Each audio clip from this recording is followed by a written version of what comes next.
Do you remember what discussions you would have at these dinner parties? Supper club, I love that. It's more glamorous.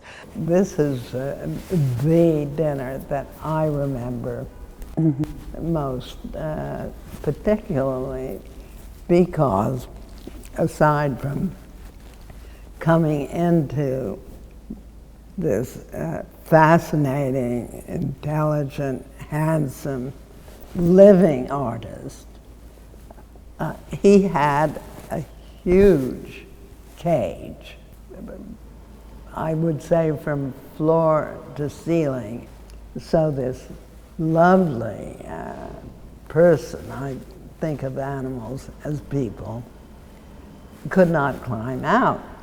And I was so engaged. I was hypnotized by these enormous eyes. And Bob came up to me and said, "Iris, if I were you, I would step away from that cage slowly, but quickly." And I said, "Why? He's so sweet." And Bob said, "Yes, but I have to tell you something. In order for him to climb, he has to, forgive me, but these were Bob's words, he has to pee on his,"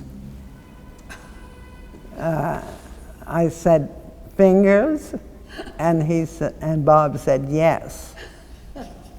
And in peeing on his fingers, he will spray you." And I said, "I'm sure you don't want me to sit through the entire supper with not an eau de toilette, but Eau de primate. this vision that really happened has always stayed with me.